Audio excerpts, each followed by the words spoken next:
My name is Bushman. I'm a senior scientist from Lockheed Martin. I have 27 patents. Approximately 13 years ago, I ran across a person who had been given a job by Dr. Teller. Dr. Teller was Oppenheimer's right-hand man, and even after Oppenheimer was thrown out of Area 51, Dr. Teller stayed there and was in charge of several programs. The person that I contact twice to 3 times per month is the head of that program now. And they continually update me on everything they possibly can.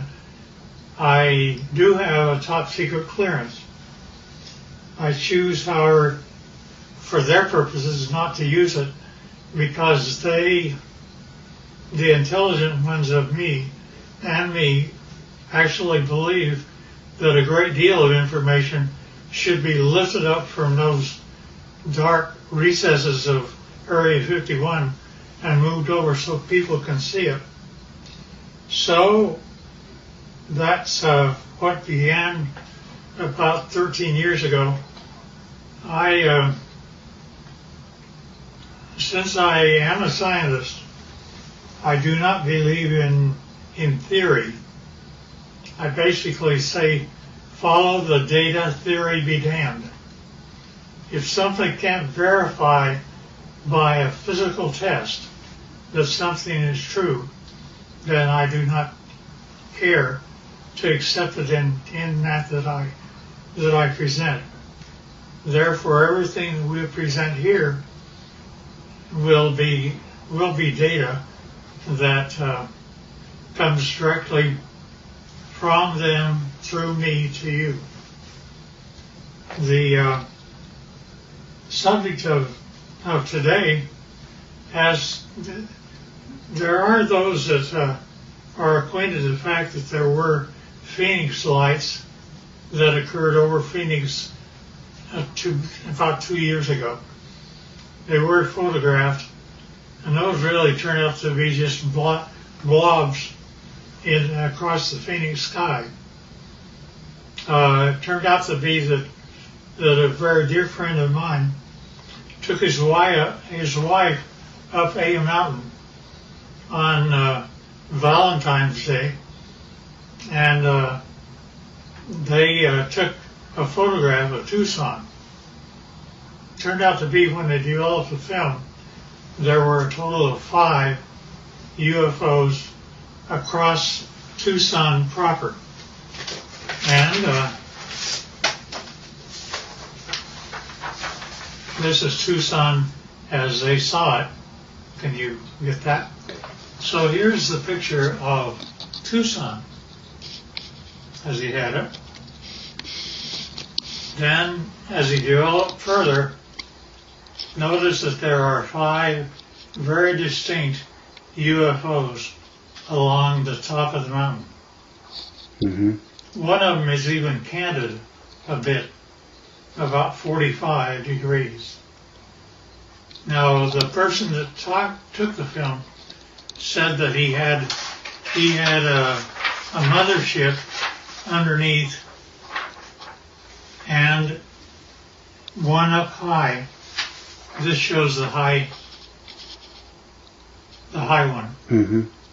I don't know if I know that I can buy the ship. My name is Scott Faree. I live in Vail, Arizona.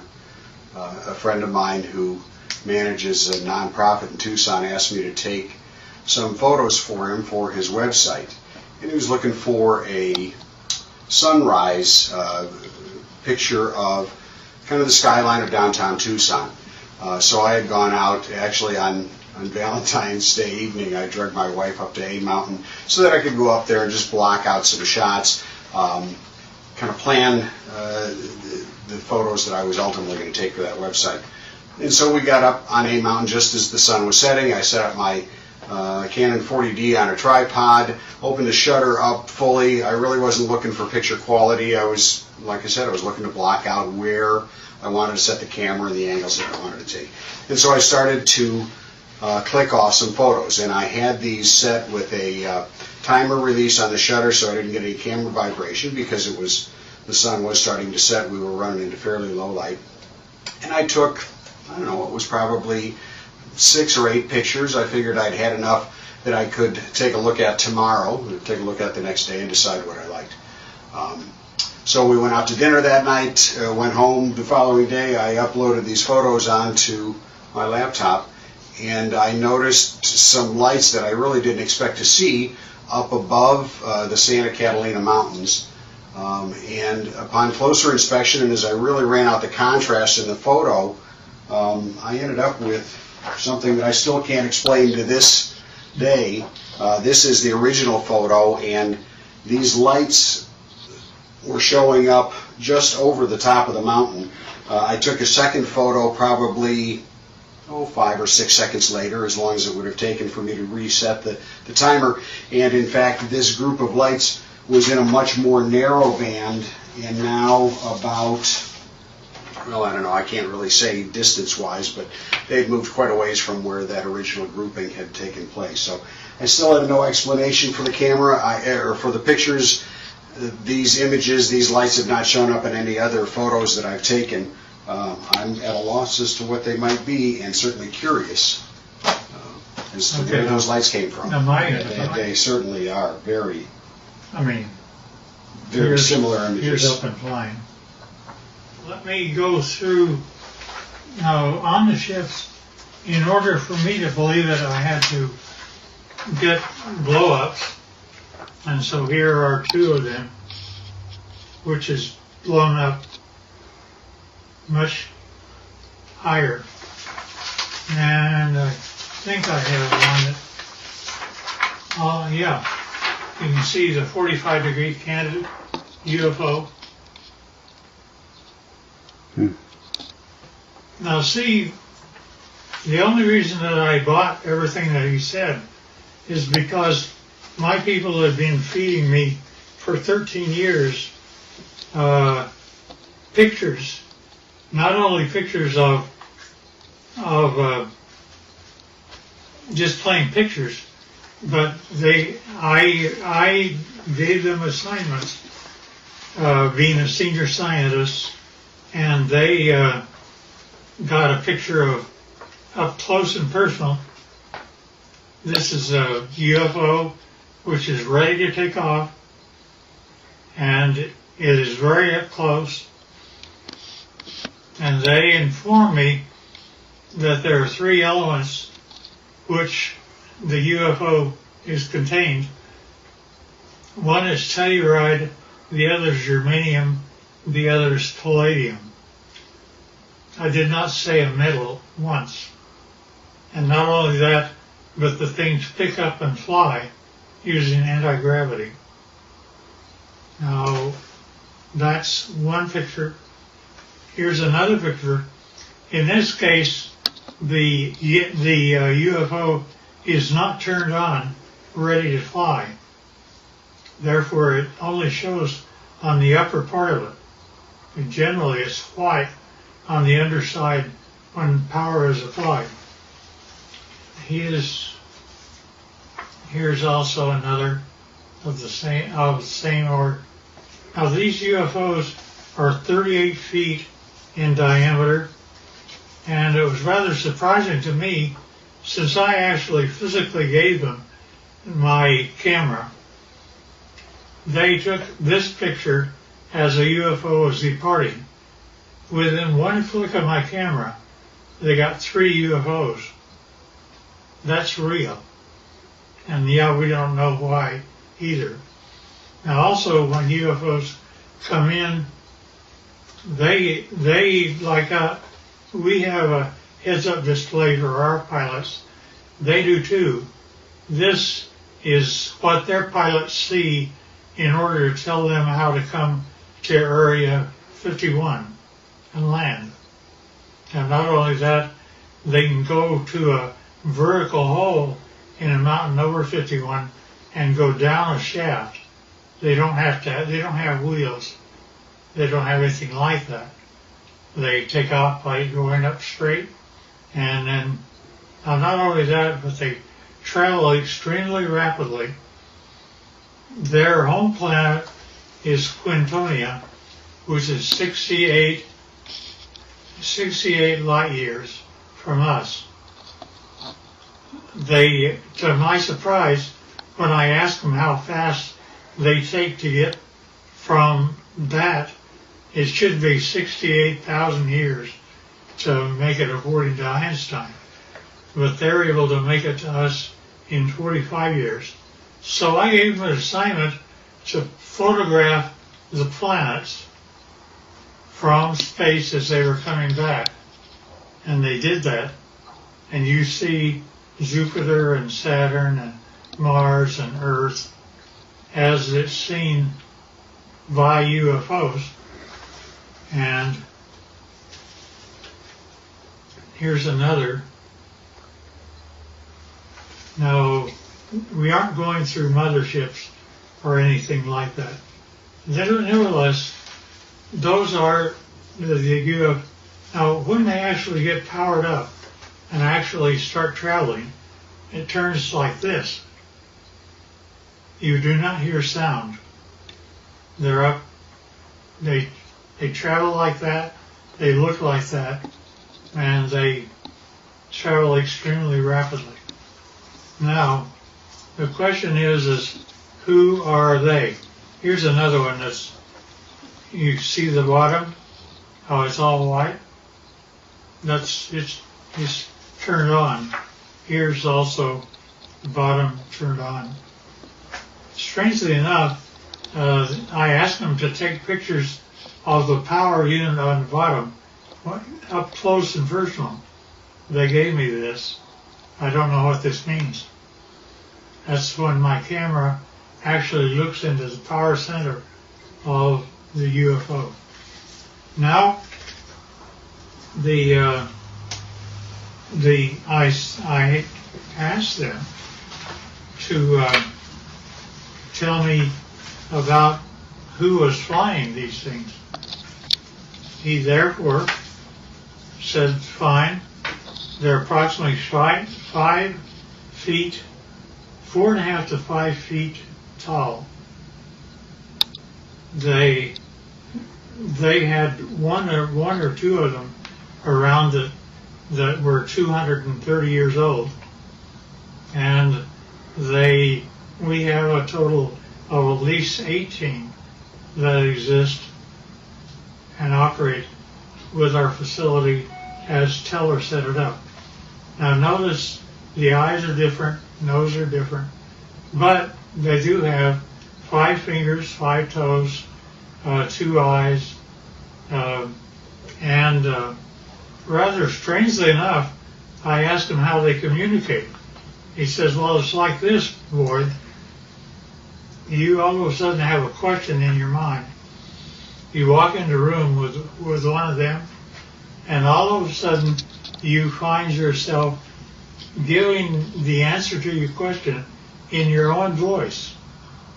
They're able to use your own voice by telepathy to talk to you. And I said, fine. Now that's how they look front. But when you turn around and look at the back, it's like that. Now notice that they have 3 backbones. They're actually cartilage. Nevertheless, it's a much more efficient system as ours. They also have 3 ribs in their system rather than more. This is also the back side of an alien. Here's a 45-degree look.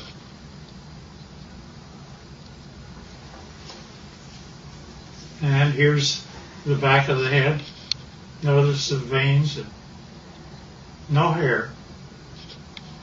And now when we talk about aliens, I pushed the issue, and he said, well, there's kind of 2 groups of aliens.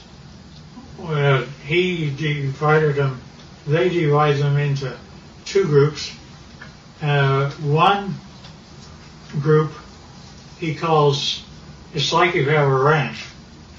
And you have a ranch and you find that one group are your wranglers that know how to wrangle your cattle. There are others are rustlers, ones that steal your cattle. And indeed, that the two groups do act differently. To the ones that are wranglers are much more friendly and have a better relationship with us. Here's the other side of the alien too. Now also notice that their feet, where they have 5 toes, the toes are joined together like a frog, and yet they are dissimilar. Now there was a surprising occurrence, and that is my friend had one of them that was a friend, and he died here. And 10 days after his death, I was out visiting my buddy who's in this picture. And if you look very close, you can see that his friend is in spirit form and right over his left shoulder. You can also see that the fingers are long, that there is something. We have an expression that basically say when a person dies, they stay around their body for 3 days and then go off, and they basically have the same thing that happens to them. Now, with respect to the alien craft, we have American citizens which are suited up like this, and they are working on UFOs 24 hours a day, and we're trying to learn what to do. These are 2 guys, 2 American citizens, and they're trying to protect themselves against germs and things like that. And here's another view of them. And here's another one. There's an upper part of a UFO and a lower part of a UFO. This is the upper part, and it's just one of them up there. They have, generally we give them suspenders so that if they start floating, they don't have gravity on the inside. Somebody can grab them and pull them over to the side. And this is the home planet that they come from, which they call Quintonia. Now notice that the hand,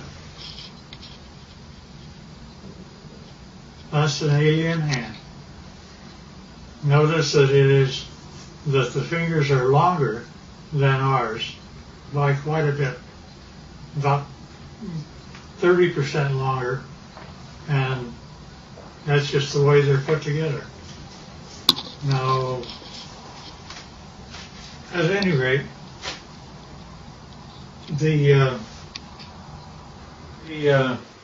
this process that introduced me directly or indirectly to Dr. Teller's work with the group that still is in charge of Area 51 and equivalent, turned out to be a doctor, very, very fine gentleman. And I was carrying on a conversation with him. He saw how the subject was going, so he simply said, well, you need to know what I did one day. And I said, okay.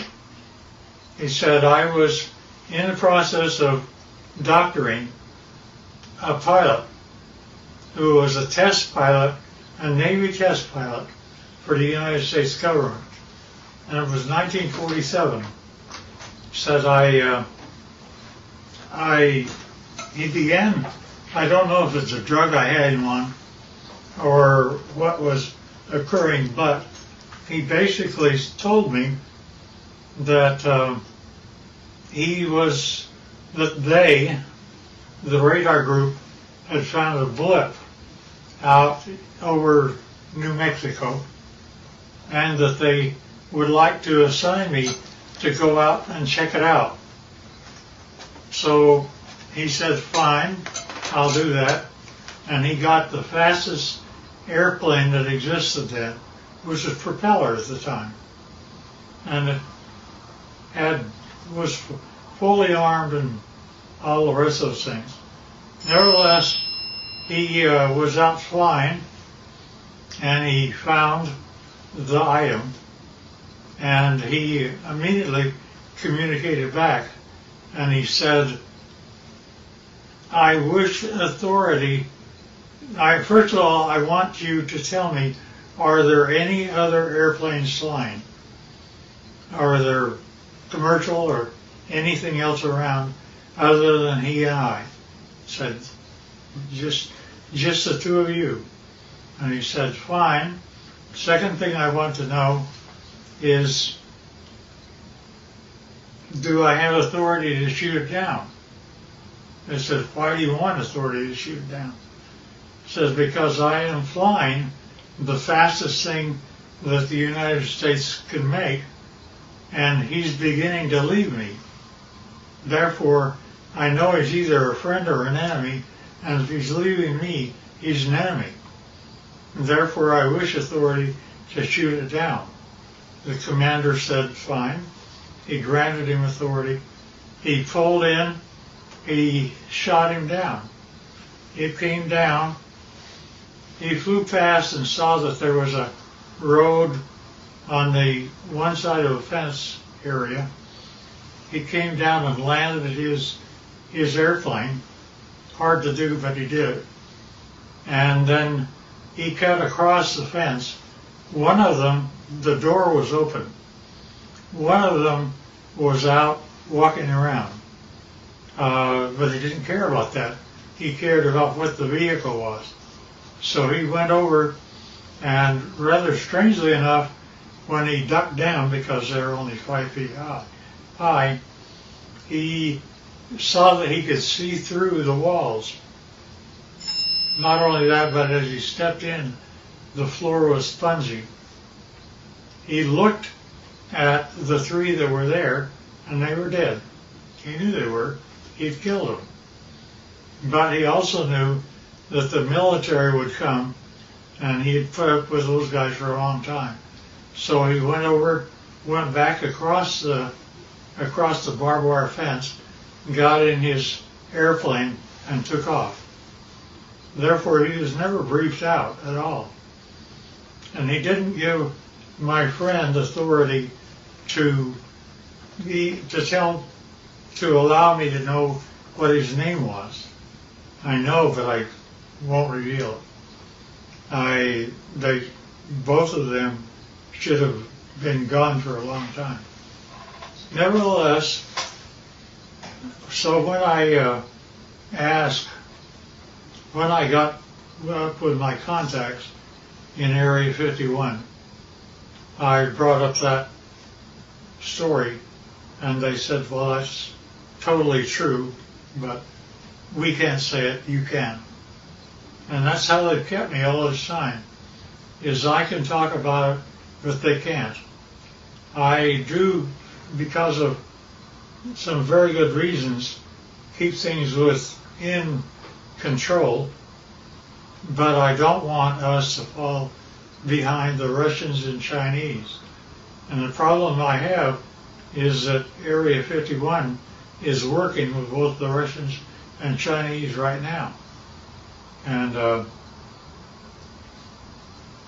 trying to make UFOs, they have, there's been a total of 39 United States citizens that have lost their lives trying to reverse engineer UFOs.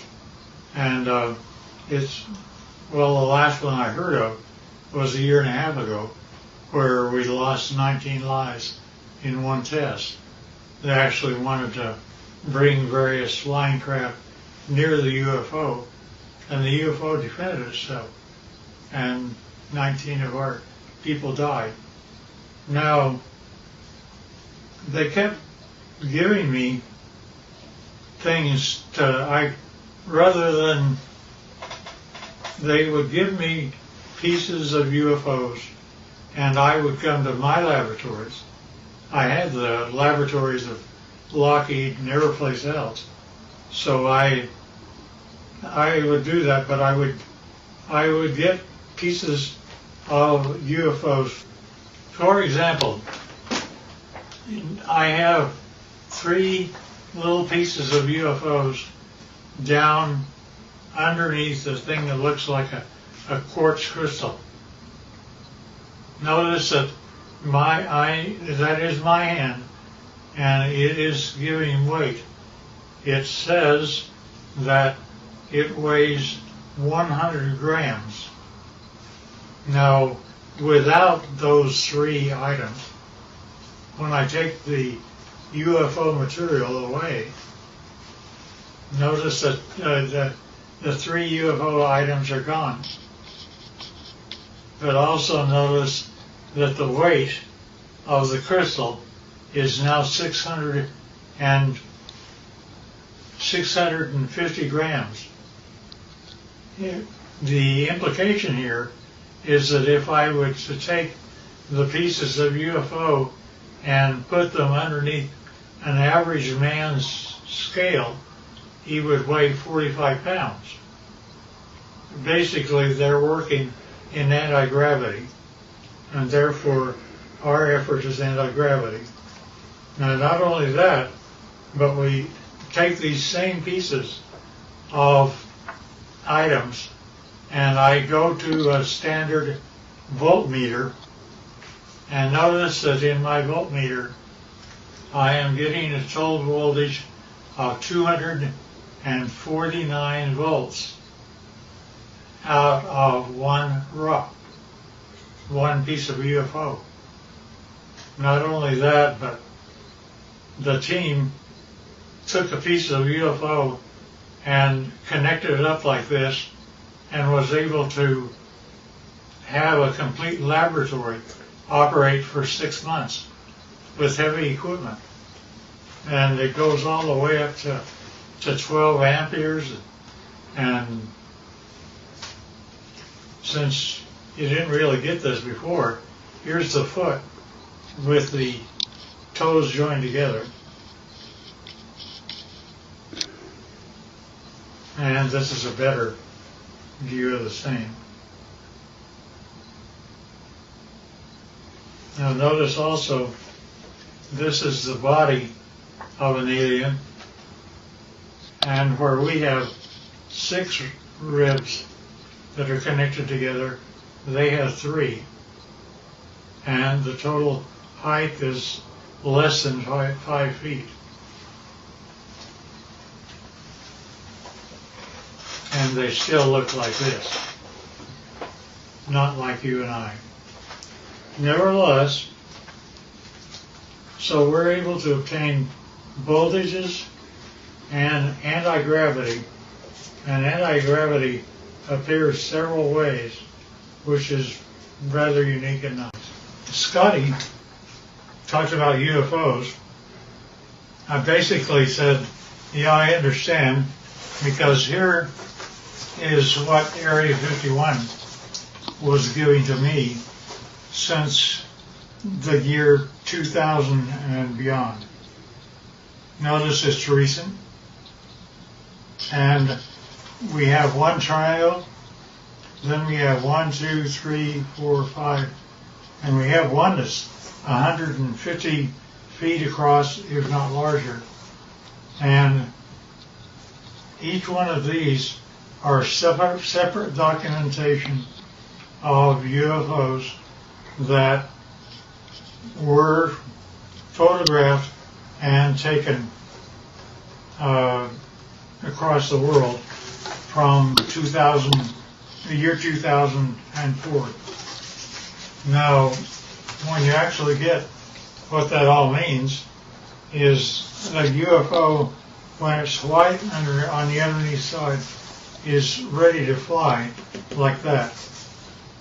And it's anti-gravity, that's the reason you don't hear anything.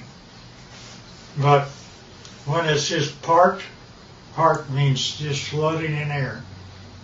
It could be above your house, like this, and this. This turns out to be the heads-up display that the aliens see of how to go to Area 51 and store their craft. Nevertheless, this is what the craft look like. That's how they change power.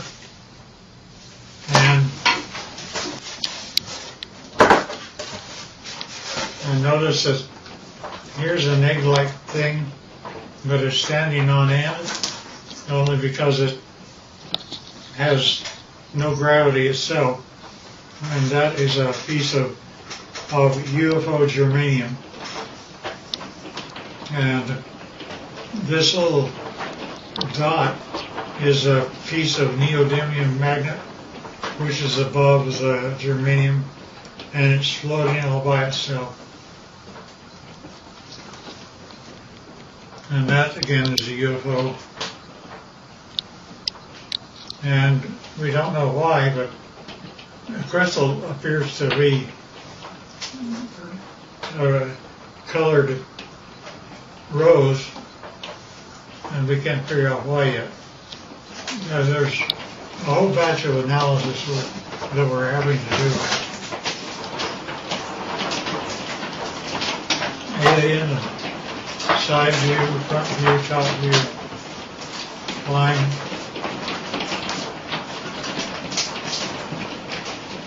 And that's the power center of palladium in the middle of the craft.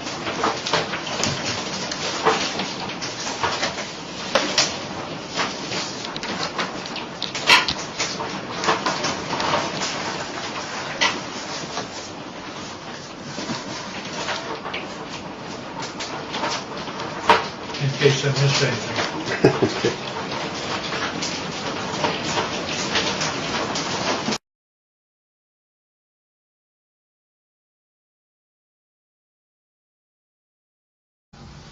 Dr. Teller stayed there and was in charge of several programs. The person that I contact twice to 3 times per month is the head of that program now. And they continually update me on everything they possibly can. I do have a top secret clearance. I choose, however, for their purposes, not to use it because the intelligent ones of me and me actually believe that a great deal of information should be lifted up from those dark recesses of Area 51 and moved over so people can see it. So that's what began about 13 years ago. Since I am a scientist, I do not believe in theory. I basically say, follow the data, theory be damned. If something can't verify by a physical test that something is true, then I do not care to accept it in that I present. Therefore, everything that we present here will be data that comes directly from them through me to you. The subject of today there are those that are acquainted with the fact that there were Phoenix lights that occurred over Phoenix about 2 years ago. They were photographed, and those really turned out to be just blobs across the Phoenix sky.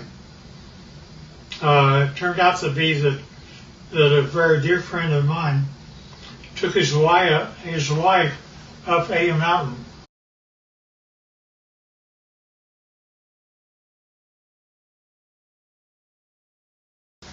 My name is Boyd Bushman. I'm a senior scientist from Lockheed Martin. I have 27 patents. Approximately 13 years ago, I ran across a person who had been given a job by Dr. Teller. Dr. Teller was Oppenheimer's right-hand man, and even after Oppenheimer was thrown out of Area 51